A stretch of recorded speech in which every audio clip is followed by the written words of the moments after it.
स्त्री हत्याकारी को आजीवन कारादंड दंडित कले चंपुआ एडीजे 2018 मसीहा मे मास 21 तारिख में बड़बिल थाना कोल्ह बरपदा गाँव रंजन गागराई निज स्त्री जतनी को किरासिन ढाली निया लगाई फेरार हो जाते। स्थानीय लोकों उद्यम जतनी को गुरुतर अवस्था उद्धार कर प्रथमे बड़बिल और परे केन्दुझर मेडिकल को पठा जाइथिला। तेबे चिकित्साधीन अवस्था सेठारे तांकर मृत्यु घटिथिला।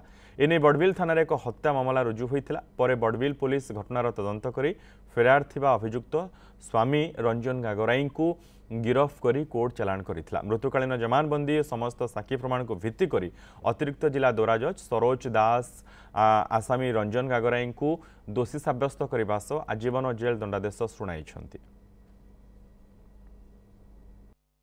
1918 मसीह रंजन गागराई नामक जन व्यक्ति स्त्री को घरे भर्ती कर किरासिन झाड़ी निआ जाड़ी देता से फेरार हो जाता। स्त्री को बड़बिल हस्पिटाल को ना बड़बिल हस्पिटाल सीरीयस होबार पुणी बीएचएच केउंझर को ना केउंझर से मृत्युवरण कला और मृत्यु समय से गोटे मृत्यु कारण जमानबंदी देता जे तार मृत्यु केवल तार स्वामी निआ लगे मारी आउ कहीं दायी ना जहाँ ये दंडादेश तफा 302 आजीवन कारादंडादेश है 10,000 टଙ୍କା जुर्माना है।